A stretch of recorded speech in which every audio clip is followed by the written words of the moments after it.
Salut à toi, c'est Hermès, ton moniteur auto-école, enseignant de la conduite et de la sécurité routière. Aujourd'hui, je te propose un examen complet du code de la route, commenté et corrigé. Allez, on perd pas de temps, on commence tout de suite.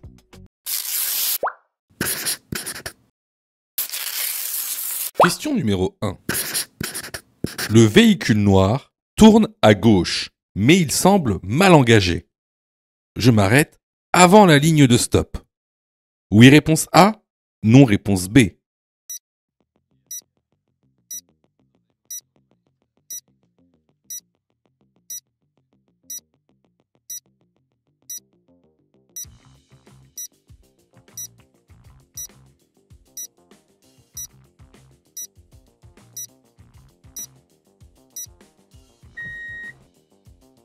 Alors effectivement, en face de nous, on a un véhicule qui souhaite tourner à gauche sur notre rue.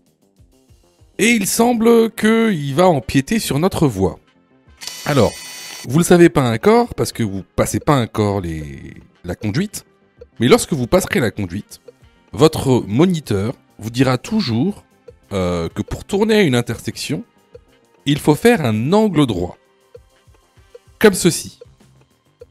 Il ne faut jamais empiéter sur la voie qui est en sens inverse. Donc, ici, ce que je fais, c'est que je m'arrête avant la ligne de stop pour laisser passer ce véhicule. Par mesure de sécurité, même si ce véhicule n'a pas le droit de tourner comme ça. La bonne réponse ici est la réponse A. Question numéro 2. L'acuité visuelle binoculaire minimale requise pour la conduite est de 5 dixièmes. Oui, réponse A. Non, réponse B.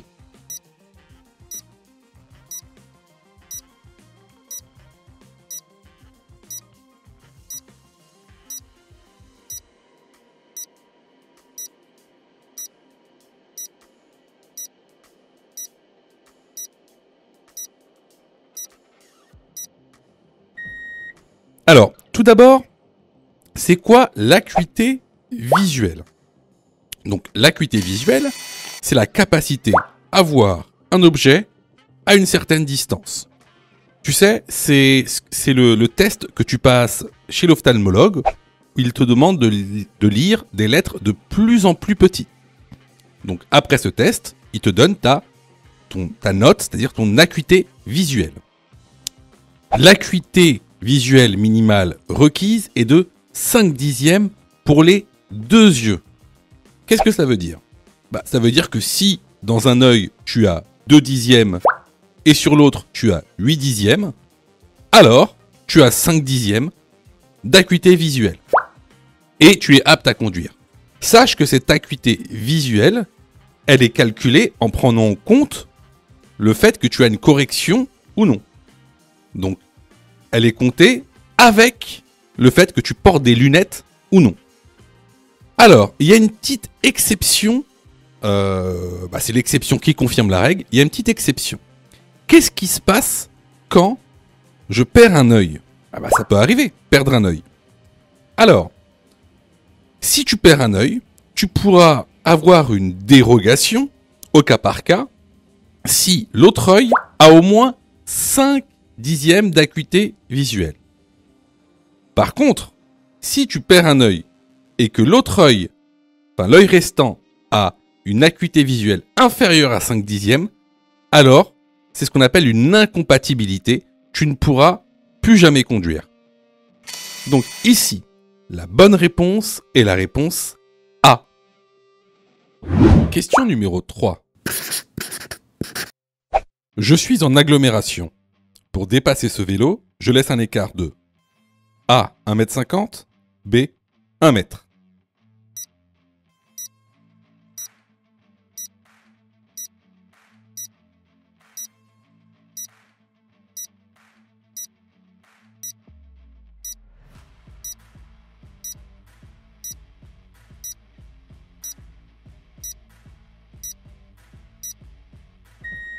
Alors, pour dépasser un vélo en agglomération, il faut laisser un écart de 1 mètre entre notre véhicule et le vélo. La bonne réponse ici est la réponse B. Question numéro 4. La voie à ma droite est réservée aux... Réponse A, camion. Réponse B, bus.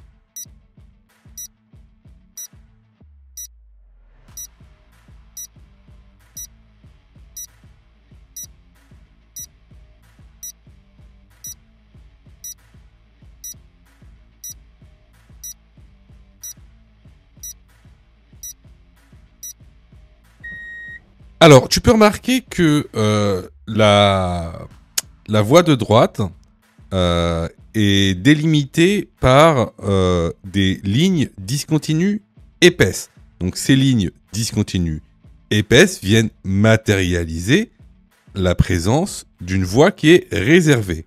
Alors ici, comment on peut savoir que cette voie est réservée au bus? C'est simple, il y a un indice, il y a un arrêt de bus juste ici. Donc, effectivement, cette voie est réservée au bus. La bonne réponse est la réponse B. Question numéro 5. Le camion peut me voir facilement. Oui, réponse A. Non, réponse B.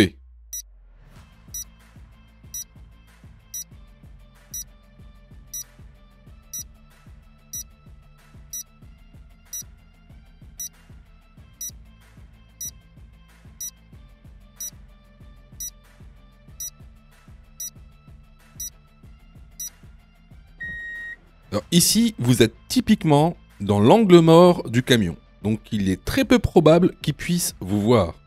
La bonne réponse ici est la réponse B. Question numéro 6. Le type de carburant est indiqué sur le certificat d'immatriculation. Oui, réponse A. Non, réponse B. Sur le verso de la trappe à carburant. Oui, réponse C. Non, réponse D.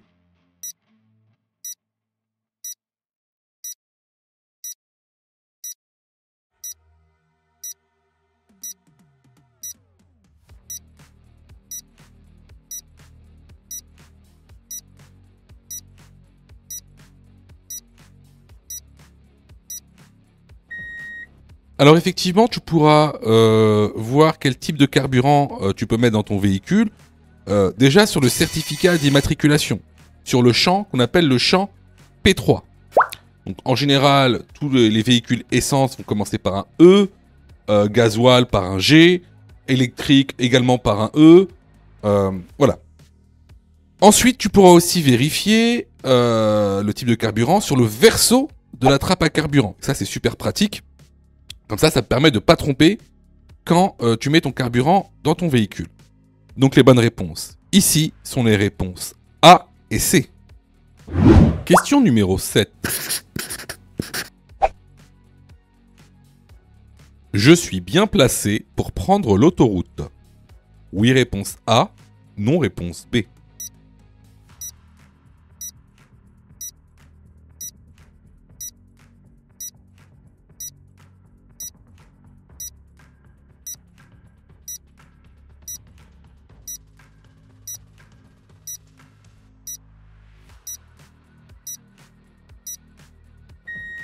Alors, il faut que tu saches que quand tu t'engages dans un carrefour à sens giratoire, il y a des procédures à suivre. Il y a la procédure pour prendre la sortie de droite, la procédure pour prendre la sortie en face, la procédure pour prendre la sortie à gauche et la procédure pour faire demi-tour. Alors ici, si on regarde la carte, on voit que pour prendre l'autoroute, on devra prendre la sortie de gauche. Alors, quelle est la procédure pour prendre la sortie de gauche lorsque on rentre dans un carrefour à sens giratoire? Alors, tout d'abord, on va se mettre sur la voie de gauche avant d'entreprendre ce carrefour.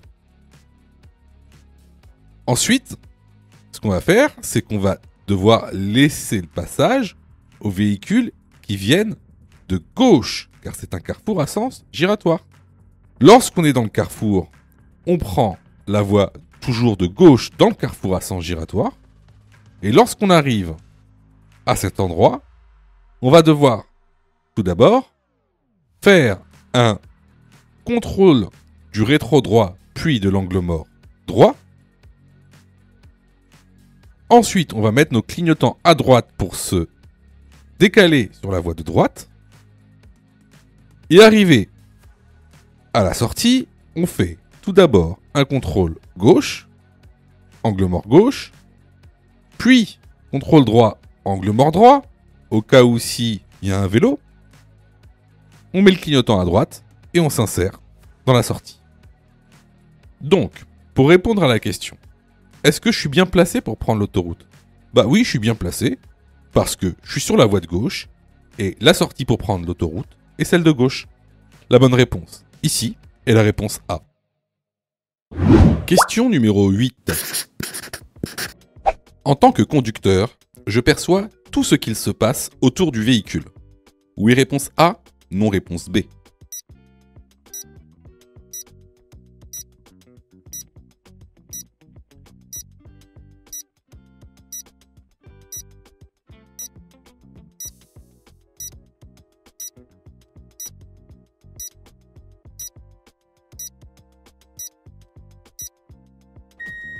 Alors, là, on en vient au champ de vision d'un conducteur placé dans un véhicule.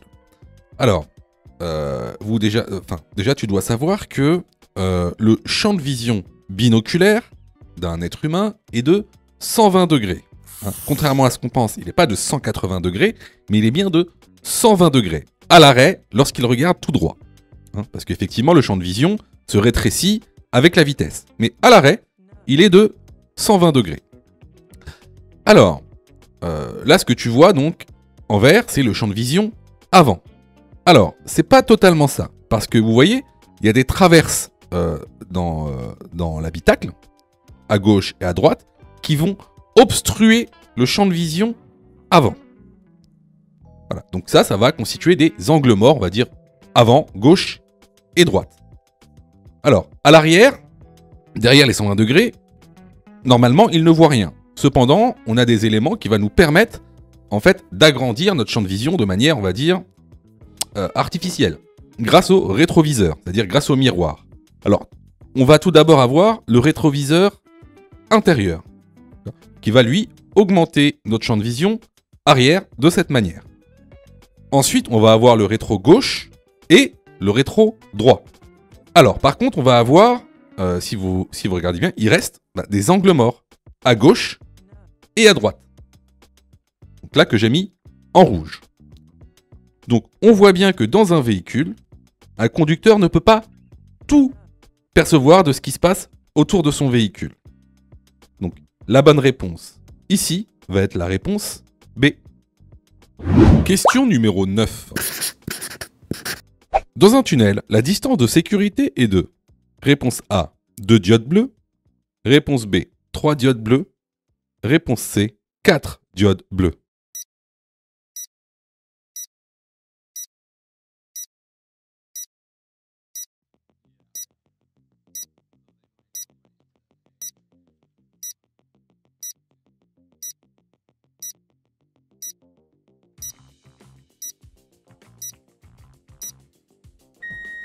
Alors, remarquez bien ici dans le tunnel, regardez les lignes de rive, elles sont continues. Donc, il est impossible de connaître sa distance de sécurité en regardant les lignes de rive, comme on le fait souvent sur une route. Alors, effectivement, dans un tunnel, la distance de sécurité sera de 2 diodes bleues. La bonne réponse ici est la réponse A. Question numéro 10. Je suis témoin ou acteur d'un accident avec dommages corporels. Dans l'ordre, je dois. Réponse A. Protéger, alerter, secourir. Réponse B. Secourir, alerter, protéger.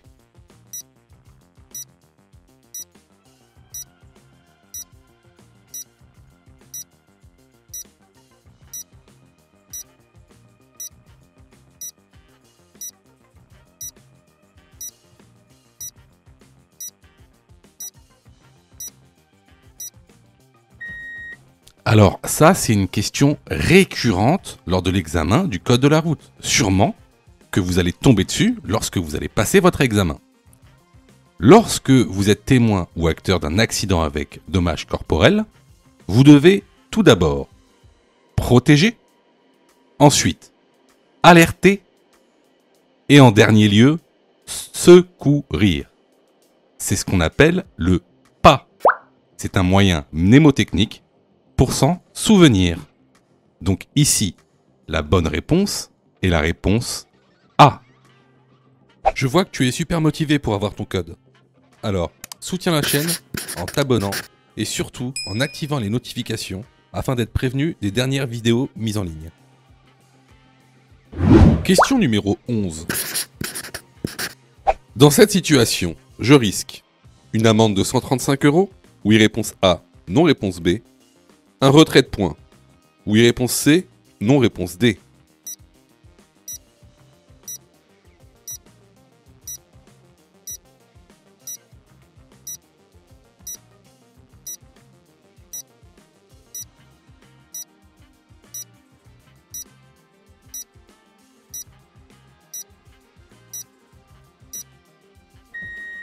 Alors, l'utilisation du téléphone au volant constitue une contravention de 4e classe, donc qui est sanctionnée par un retrait de 3 points et une amende de 135 €. Les bonnes réponses ici sont leurs réponses A et C. Question numéro 12.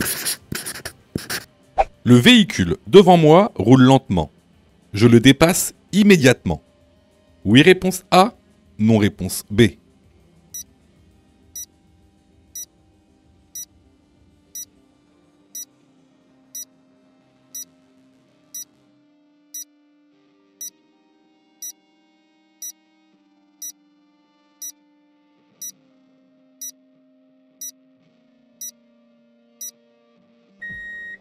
Alors, regardez sur le rétroviseur de gauche, on a une voiture noire qui est en train de nous dépasser, en tout cas qui va nous dépasser.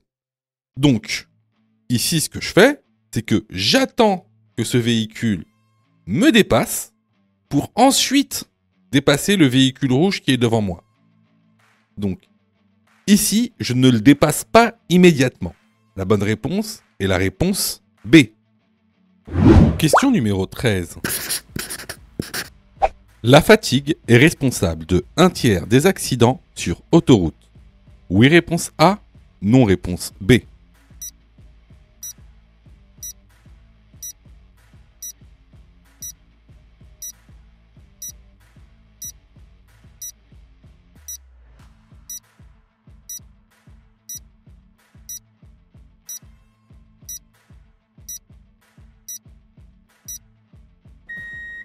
Alors effectivement, comme le montre ce document que vous retrouverez dans l'information, la fatigue est bien responsable de 1/3 des accidents sur autoroute. La bonne réponse ici est la réponse A. Question numéro 14. Lors d'un fort épisode neigeux, il est obligatoire de mettre en tout temps, réponse A, des chaînes, réponse B, des pneus neige. Je roule, réponse C, avec précaution, réponse D, à une vitesse adaptée.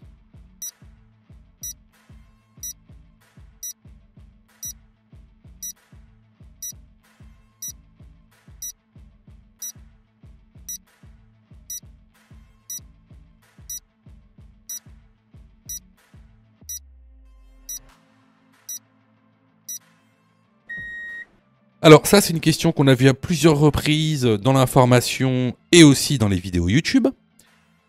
Est-ce qu'il est obligatoire de mettre en tout temps des chaînes ou des pneus neige ou un dispositif antidérapant? Eh bien non. Cette obligation ne concerne que 34 départements qui sont soumis à l'obligation du 1er novembre au 31 mars. En général, vous trouverez ce panneau à l'entrée des zones concernées. Est-ce que je roule, réponse C, avec précaution ou à une vitesse adaptée? Eh bien les deux. Je roule avec précaution parce qu'effectivement il neige et il y a des risques de verglas et de glissement. Et je roule également à une vitesse adaptées dues aux conditions. Donc ici, les bonnes réponses vont être les réponses C et D. Question numéro 15.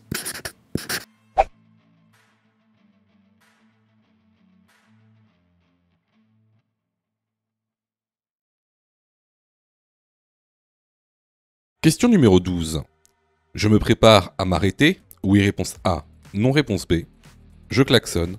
Oui, réponse C. Non, réponse D.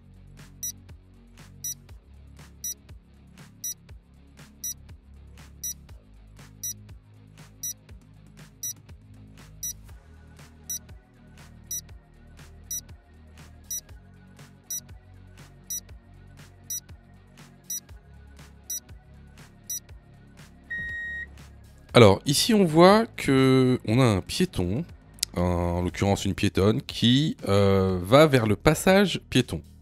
Donc, elle a tout l'air de vouloir passer le passage piéton. Donc là, effectivement, ici, je vais préparer à m'arrêter. Est-ce que je klaxonne? Déjà, en agglomération, il est interdit de klaxonner. Et en plus, il n'y a aucune raison de klaxonner. Si elle s'apprête à traverser le passage piéton, je ralentis et je prépare à m'arrêter. Il n'y a aucune raison de klaxonner ici. Donc, je me prépare à m'arrêter. Oui, réponse A. Je klaxonne. Non, réponse D. Question numéro 16. Les véhicules à gauche sont garés. Réponse A, en bataille. Réponse B, en créneau. Réponse C, en épi.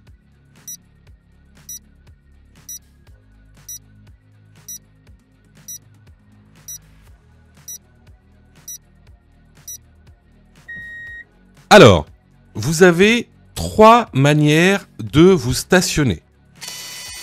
La première, la plus commune, c'est le stationnement en créneau. Le stationnement en créneau, c'est lorsque les voitures se garent parallèles à la route.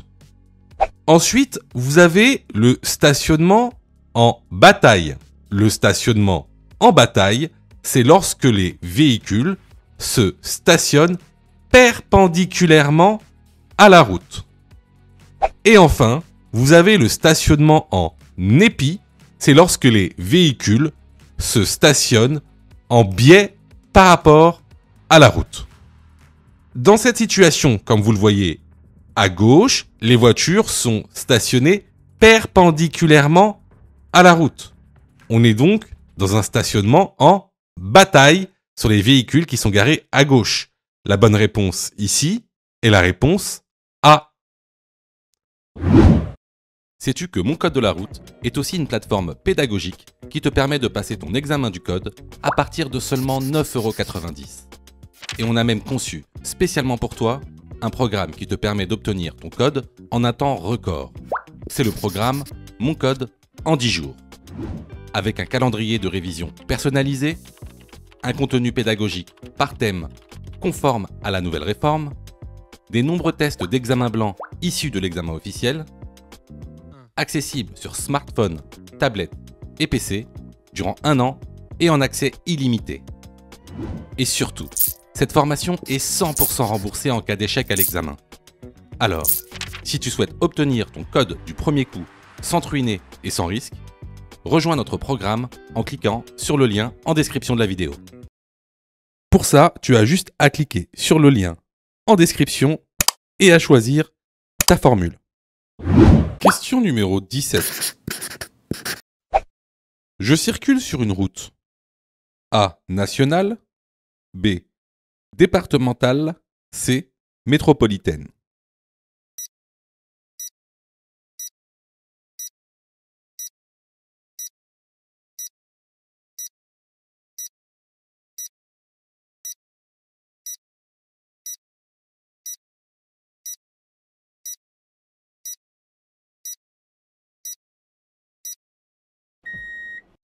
Alors encore une fois, ça c'est des questions purement de cours. Au-dessus des panneaux de direction, vous avez des cartouches. Donc vous avez par exemple des cartouches qui ont des lettres et des couleurs différentes. Par exemple, bah, ici, vous voyez, A10, ça c'est pour le réseau autoroutier. N137, c'est pour les routes nationales. Et D191, c'est pour les routes départementales. Alors nous ici, au-dessus du panneau donc, de direction, on a le M. M, ça veut dire route métropolitaine. Donc la bonne réponse, c'est la réponse C. Question numéro 18. Le taux d'alcool délictuel est de 0,8 g par litre de sang, 0,5 g par litre de sang.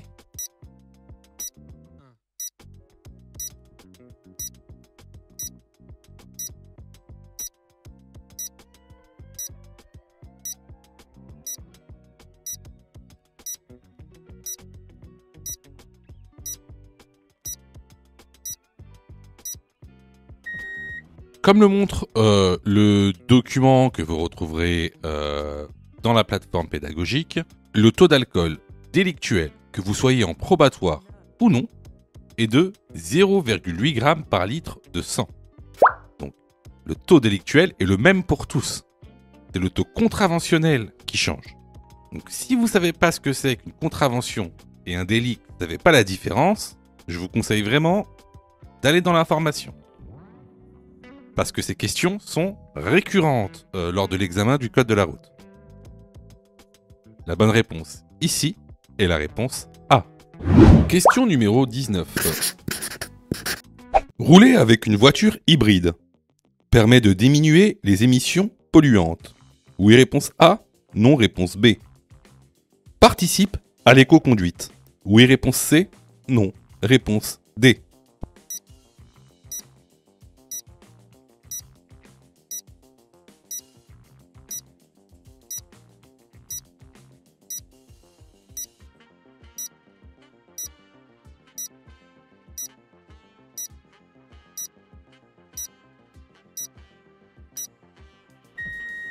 Alors, rouler avec une voiture hybride, effectivement, va diminuer les émissions polluantes, les gaz à effet de serre, notamment.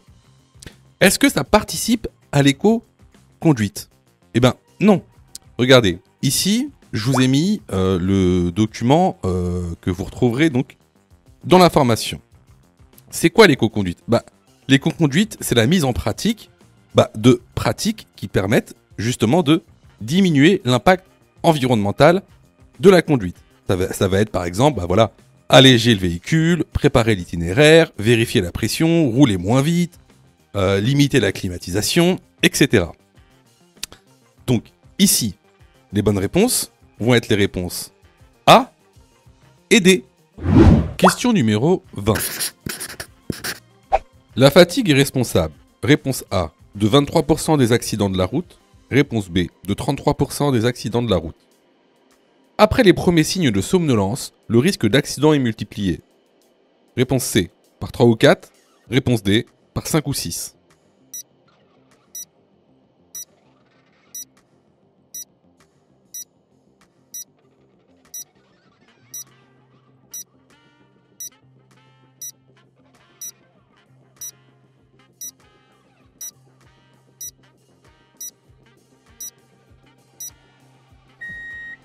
Alors, comme le montre le document de la formation que je vous mets ici, donc, la fatigue est responsable de 33% des accidents de la route. Et après les premiers signes de somnolence, le risque d'accident est multiplié par 3 ou 4. Les bonnes réponses ici sont les réponses B et C.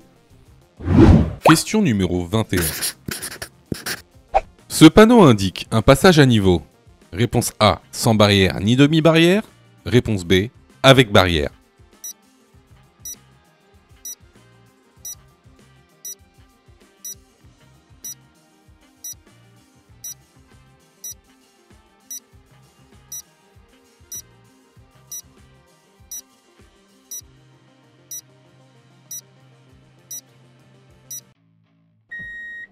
Alors ça, c'est une question de cours simple. Je vous incite fortement à bien connaître vos panneaux. Ici, donc, ce panneau indique un passage à niveau sans barrière ni demi-barrière. La bonne réponse est la réponse A. Les vidéos sont totalement gratuites, donc abonne-toi pour aider la chaîne et surtout, active les notifications pour être prévenu des dernières vidéos et avoir ton code beaucoup plus rapidement. Question numéro 22. Après un accident, vous appelez les secours et leur communiquez A. Le nombre de blessés, B. Leur état de conscience, C. Leur nom, D. Le lieu de l'accident.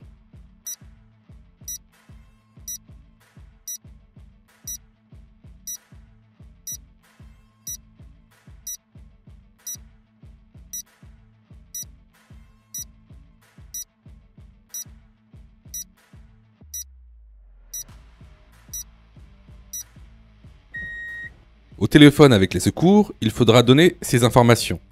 Le nombre de blessés, leur état de conscience et surtout le lieu exact de l'accident.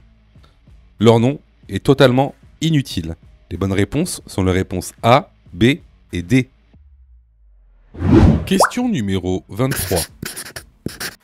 Ce mineur n'a pas bouclé sa ceinture de sécurité. En cas de contrôle, ses parents devront payer la contravention. Oui, réponse A. Non, réponse B.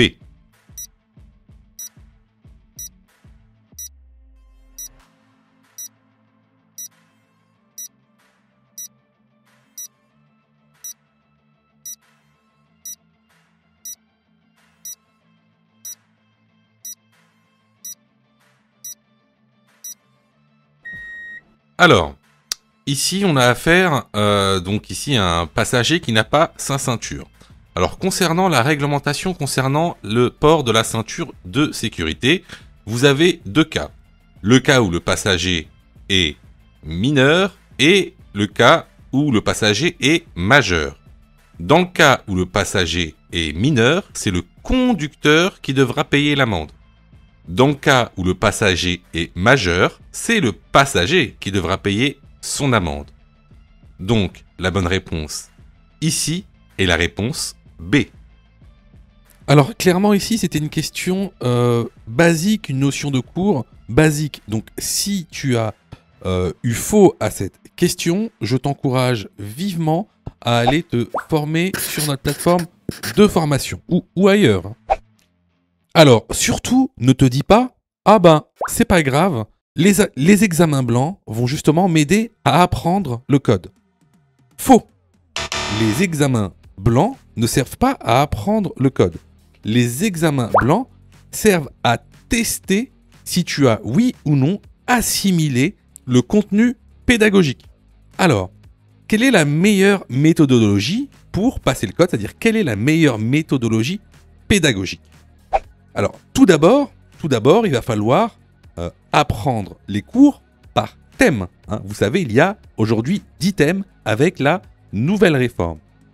Une fois que tu auras appris ces 10 thèmes et tous les contenus de ces 10 thèmes, alors tu pourras passer à des exercices d'entraînement par niveau de difficulté. Tout d'abord, les exercices faciles, les exercices moyens et les exercices difficiles.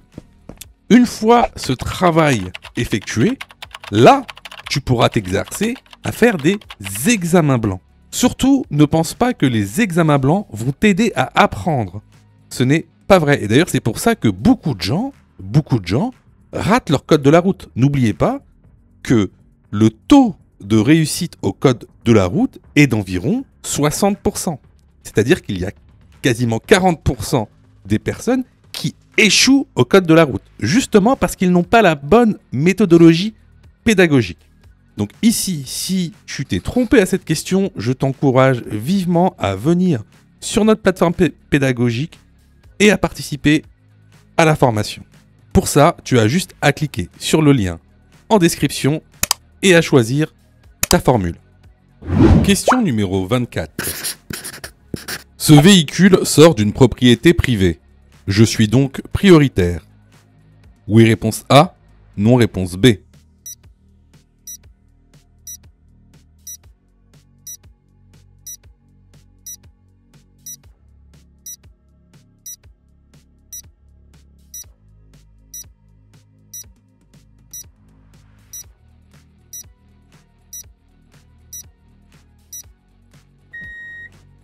Ici, effectivement, le véhicule sort d'une propriété privée. Et regarde, en fait, comment savoir qu'il sort d'une propriété privée? En fait, il y a ce qu'on appelle, au niveau du trottoir, eh ben, il y a un bateau. On appelle ça un bateau, c'est-à-dire un affaissement du trottoir. Donc s'il y a un affaissement du trottoir, c'est que il y a une propriété privée. Sinon, il n'y aurait pas de trottoir, en fait, il y aurait une rue. Donc là, le véhicule sort d'une propriété privée, donc c'est moi qui suis prioritaire. Je suis prioritaire. La bonne réponse ici est la réponse A. Question numéro 25. Suite à une défaillance critique lors d'un contrôle technique, je dois effectuer les réparations dans un délai de réponse A, 1 mois, réponse B, 2 mois, réponse C, 3 mois, réponse D, 15 jours.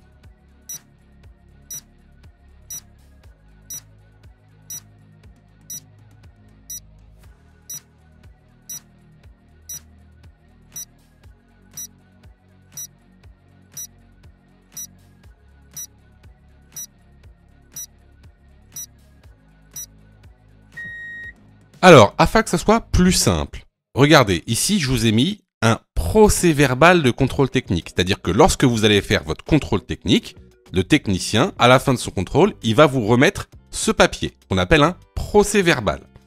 Regardez bien l'encart de droite dans ce procès-verbal, c'est indiquer les types de défaillances qu'il a remarquées.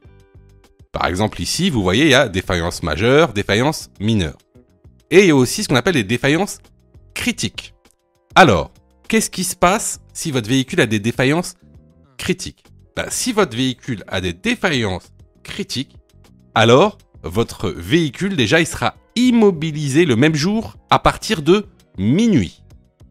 Vous aurez 2 mois pour effectuer les réparations afin de réaliser une contre-visite.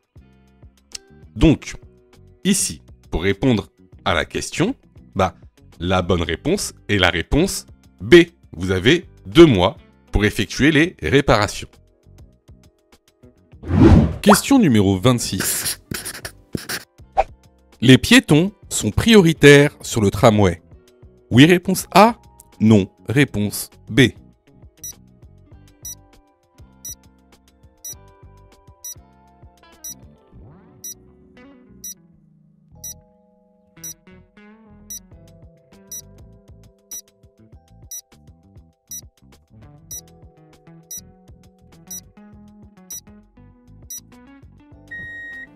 Alors, vous devez savoir que le tramway est toujours prioritaire sur tous les usagers de la route, piétons compris.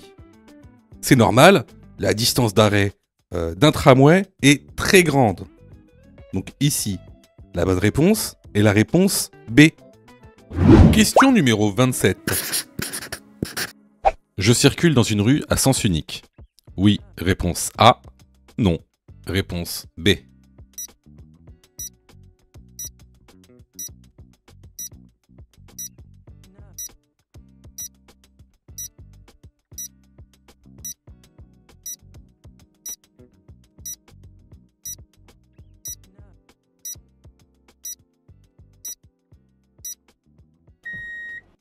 Alors, tu peux voir ici qu'il y a un stop.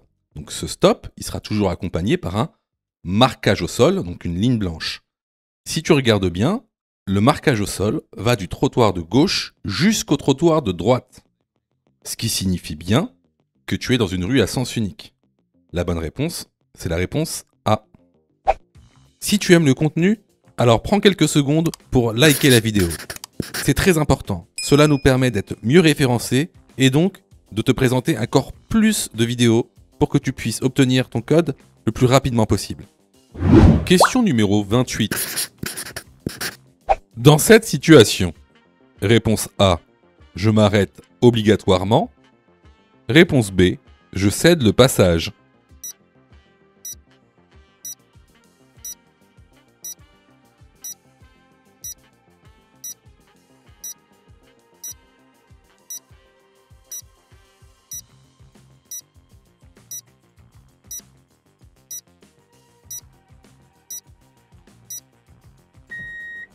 Alors, ici on arrive à une intersection. qui est géré par une signalisation verticale. Ici, comme tu peux le voir, c'est un panneau. Céder le passage. Donc, ici, je ne suis pas obligé de m'arrêter. Je cède le passage. C'est-à-dire que s'il y a personne qui vient de la gauche, alors je passe. S'il y a un véhicule ou même un usager vulnérable qui vient de la gauche, alors je serai obligé de m'arrêter pour lui céder le passage. Donc, ici, la bonne réponse est la réponse B.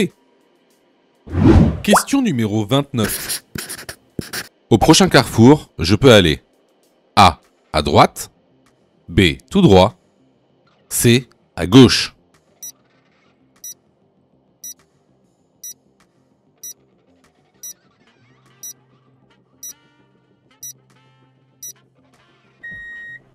Alors ici, si vous voyez bien, on a un panneau donc d'indication qui nous indique les voies qu'on pourra rencontrer sur le prochain carrefour. Donc si vous voyez bien, donc on a une flèche à droite qui nous dit qu'on pourra aller à droite. On a une flèche qui va tout droit, donc qui nous dit qu'on pourra aller tout droit. Et à gauche, on a un sens interdit. Donc on ne pourra pas aller à gauche. Donc sur ce rond-point, je pourrais aller A. À droite, B. Tout droit. Les bonnes réponses sont les réponses A et B. Question numéro 30. La roue de secours est un accessoire obligatoire. Oui, réponse A. Non, réponse B.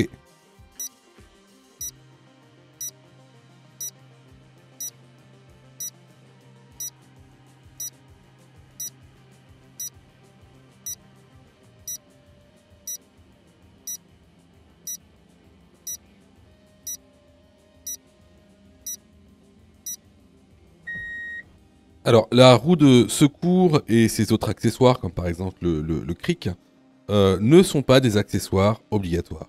La bonne réponse, ici, est la réponse B. Question numéro 31. Dans cette rue, le stationnement s'effectue toujours du même côté. Oui, réponse A. Non, réponse B. Toujours dans le sens de circulation, sauf les jours pairs. Oui, réponse C. Non, réponse D.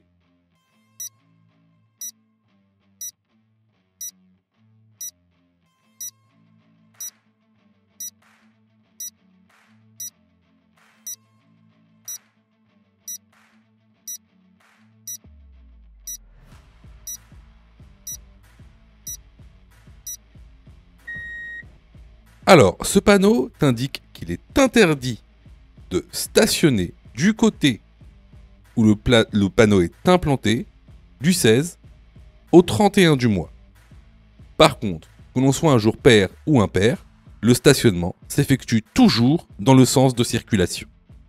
Les bonnes réponses ici sont les réponses B et D. Question numéro 32. Mon véhicule a plus de 4 ans. Je dois effectuer le contrôle technique. Réponse A, tous les 2 ans. Réponse B, tous les 3 ans. Réponse C, tous les 4 ans.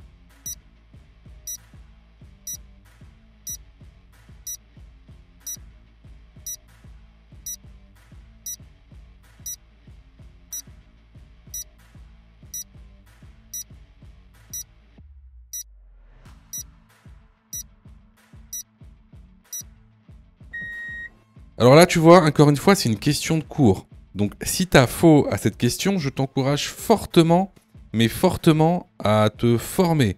On a une plateforme pédagogique en ligne spécialement dédiée au passage du code. Et en plus, on a fait en sorte que tous les budgets puissent subvenir à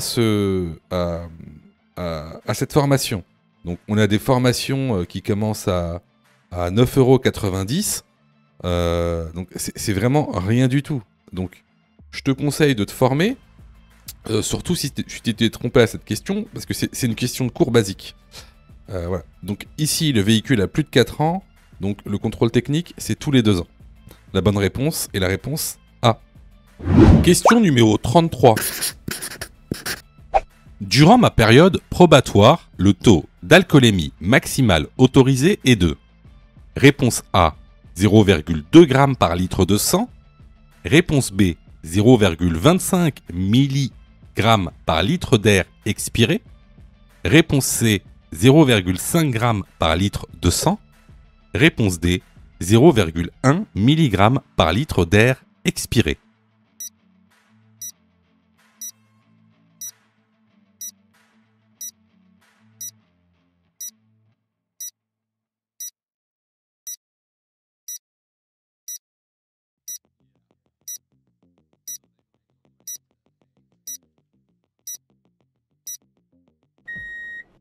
Alors, il faut que tu saches que l'alcoolémie est exprimée en deux unités, en grammes par litre de sang et en milligrammes par litre d'air. Comme le document que je te montre ici et que tu retrouveras dans la formation, pour un permis probatoire, le taux d'alcoolémie maximale autorisé est de 0,2 g par litre de sang, ce qui correspond à 0,1 mg par litre d'air expiré. Donc, ici, les bonnes réponses sont les réponses A et D. Question numéro 34.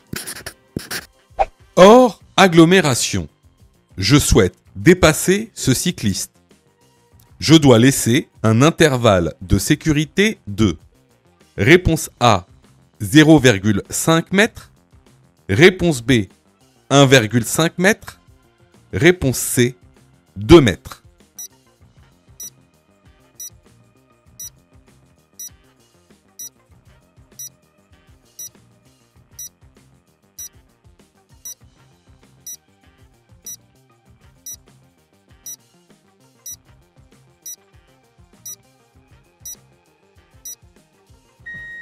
Alors, ici, la question précise qu'on est hors agglomération. Donc, hors agglomération, pour dépasser ce cycliste, je dois laisser un intervalle de sécurité de 1,50 m. La bonne réponse ici est la réponse B. Question numéro 35. En cas de croisement difficile de véhicules de même gabarit sur une chaussée en pente, le véhicule qui doit s'arrêter en premier est réponse A, le véhicule le plus rapide. Réponse B, le véhicule le plus lent. Réponse C, le véhicule qui monte. Réponse D, le véhicule qui descend.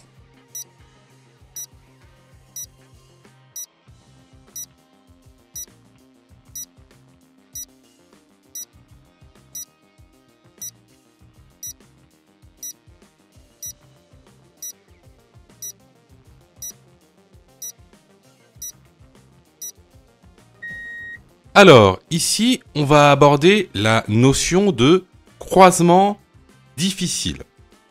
Alors, pour résumer, il y aura deux types de croisements difficiles. Vous allez avoir les croisements difficiles sur des rues en pente et les croisements difficiles sur les rues, on va dire, planes. Concernant le croisement difficile dans les rues en pente, vous avez deux cas. Vous avez le cas où c'est deux véhicules de même gabarit et vous avez le cas où ce sont des véhicules de gabarit différents. Et on aura la même chose pour les rues qui sont planes. Donc ça fait 4 grands cas pour les croisements difficiles. Alors, il y en a d'autres. Il y a d'autres cas qui sont des cas particuliers. Alors, ici, on se retrouve avec deux véhicules de même gabarit sur une rue en pente. Donc, comment ça se passe ? Le véhicule qui descend devra s'arrêter en premier et, s'il le faut, il devra même reculer pour faciliter le passage au véhicule qui monte. Et ce sera toujours comme ça. Donc, ici, la bonne réponse est la réponse D. Alors, ici, tu vois, on a juste vu même pas un 25e, un quart de la notion de croisement difficile. Sachant que il y a plein d'autres cas particuliers. C'est-à-dire que là, on n'a même pas vu, allez, même pas 1/10, d'accord, de la notion de croisement difficile, qui est une notion importante pour l'examen du code de la route. Donc, je t'incite fortement, si tu les connais pas, à aller dans la formation. La formation, elle est là pour ça. Je vois que tu es super motivé pour avoir ton code. Alors, soutiens la chaîne en t'abonnant et surtout en activant les notifications afin d'être prévenu des dernières vidéos mises en ligne. Question numéro 36. Je cède le passage au véhicule à droite. Oui, réponse A. Non, réponse B. Dans cette situation, réponse C, je contrôle la circulation à gauche. Réponse D, j'accélère.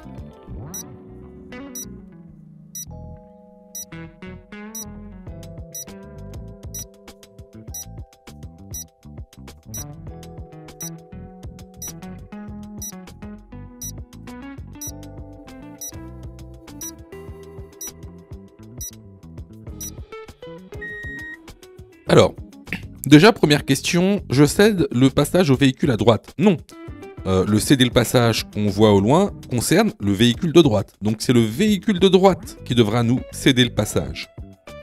Ensuite, dans cette situation, est-ce que je contrôle la circulation à gauche? Oui, bien sûr, parce qu'on va s'insérer sur cette route principale. Est-ce que j'accélère? Également. Là, je roule à 48 km/h. Il va me falloir une vitesse adaptée pour rentrer sur la route principale. Les bonnes réponses ici sont les réponses B, C et D. Question numéro 37. Le pictogramme de niveau 3 indique réponse A, de rouler avec précaution. Réponse B, de demander l'avis d'un pharmacien. Le pictogramme de niveau 1 indique réponse C, d'être vigilant. Réponse D, de ne pas conduire sans lire la notice.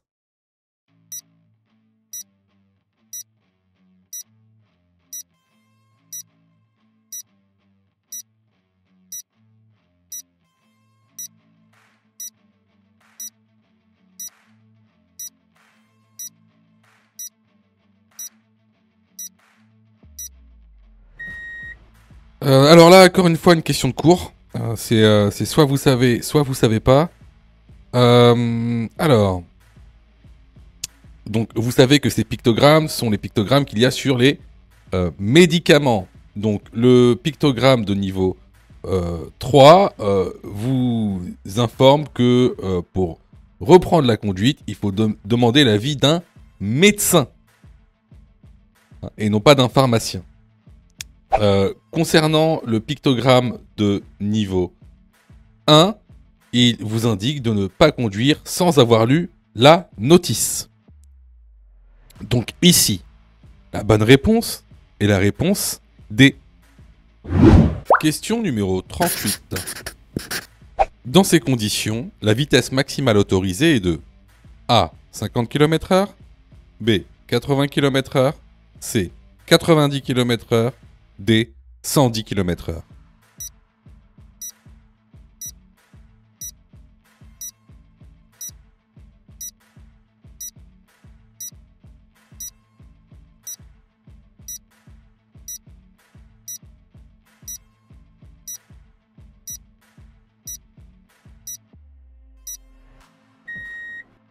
Alors, lorsqu'on reprend le document des vitesses maximales autorisées, on peut remarquer que lorsqu'il y a du brouillard et que la visibilité est inférieure à 50 mètres, la vitesse maximale autorisée sur toutes les routes est de 50 km/h, même sur autoroute. La bonne réponse ici est la réponse A. Alors là, c'était vraiment une question de cours qu'on voit régulièrement dans la formation. Donc, si vous avez eu faux à cette question, vraiment, je vous incite vraiment à vous former, hein, que ce soit chez nous ou ailleurs. Alors, je reçois plusieurs messages de votre part, d'ailleurs, je vous en remercie. Alors, vous me posez souvent deux questions. Alors, la première, c'est quand est-ce que je suis prêt pour passer mon code? Et la deuxième, c'est est-ce que je dois suivre la formation? Alors, tout d'abord, on va répondre à la première question. Quand est-ce que tu es prêt pour passer ton code? Bah, c'est très simple. Si tu fais moins de 5 fautes sur les 5 dernières séries d'examens blancs que tu as fait, alors tu es prêt à passer le code de la route. Donc attention, hein, ça veut dire qu'il faut que sur les 5 dernières séries que tu as faites, de manière consécutive, il n'y a pas une seule série où tu as fait plus de 5 fautes. Donc si tu as fait plus de 5 fautes à une seule série, il faut que tu continues à faire des examens blancs. La deuxième question. Est-ce que il serait mieux pour moi de prendre une formation? Alors, là, c'est pareil. Si tu fais 8 fautes ou plus sur les 5 dernières séries d'examens blancs que tu as faites, alors il est vivement conseillé de te former. Ça veut tout simplement dire que il te manque certaines notions essentielles. Ça veut pas dire que tu connais pas ton cours, ça veut dire qu'il te manque des notions essentielles pour pouvoir progresser. Et clairement, c'est pas en faisant des examens blancs que tu vas progresser, tu vas même plutôt stagner. Voilà. Donc si tu as fait 8 fautes ou plus sur l'une des 5 dernières séries que tu as faites, je te conseille vivement de te former. Surtout que on a mis en place donc une plateforme pédagogique qui répond vraiment à tous vos besoins. On a fait en sorte que tout le monde puisse se former au code de la route. Vous avez la formule standard, par exemple, qui est à 19,90 € par an. Donc vous payez une fois 19,90 € et vous avez le droit à toute la plateforme pendant 1 an en illimité, avec tous les cours, tous les 10 thèmes, plus de 1200 questions issues de l'examen officiel, commentées et corrigées. Vous avez pour ceux par exemple qui veulent passer leur code rapidement la formule à mon code en 10 jours pour passer son code en 10 jours qui est à 39,90 € par an en illimité, et en plus si vous ratez votre code, eh ben, vous êtes 100% remboursé seulement en envoyant votre preuve d'échec. Sinon, pour ceux qui le souhaitent, vous avez la plus petite formule, la formule basique, qui est à 9,90 € par semaine. Celle-ci, c'est une formule qui est hebdomadaire, qui en général est réservée à ceux qui ont déjà passé leur code et qui ont échoué. C'est une sorte de remise à niveau. Donc, vraiment, il y en a pour tous les besoins et il y en a aussi pour tous les prix. Et c'est vraiment pas cher. Ce serait bête de rater son code alors que vous auriez pu vous former pour 9,90 €. Allez, on reprend la série. Question numéro 39. Adopter une éco-conduite, c'est réponse A, rouler plus vite. Réponse B, préparer son itinéraire. Réponse C, limiter la climatisation. Réponse D, alléger le véhicule.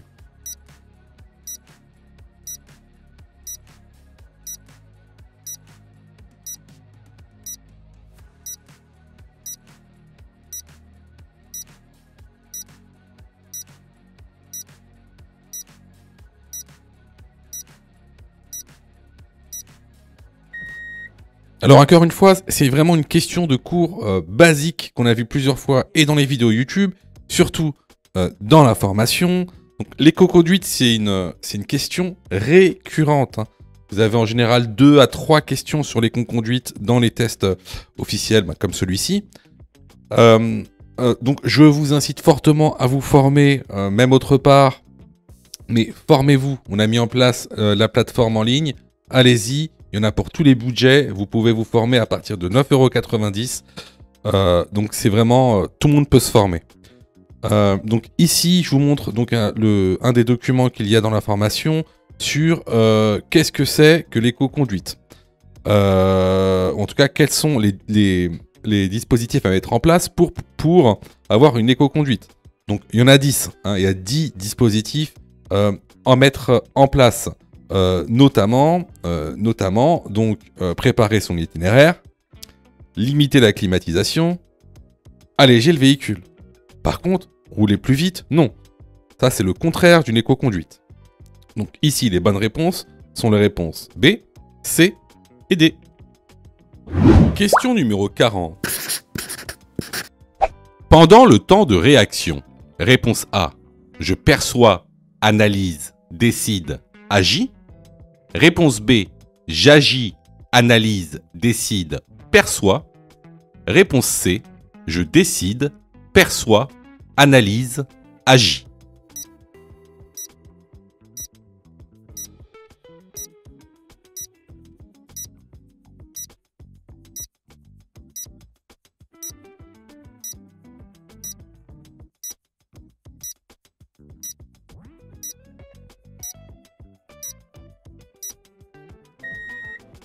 Alors déjà, c'est quoi le temps de réaction? Le temps de réaction, c'est le temps qu'il va me falloir entre le moment où je perçois avec mes yeux un danger, par exemple ici le piéton qui marche sur la route, et le moment où je vais agir, par exemple ici freiner. Ce temps de réaction est de 1 seconde pour une personne normale, c'est-à-dire dans des conditions normales. Qu'est-ce qui va se passer exactement durant ce temps de réaction? Comme on l'a dit, tout d'abord, on va percevoir le danger. Ensuite, on va analyser le danger. Ensuite, on va prendre une décision. Et enfin, on va agir. Par exemple ici, freiner.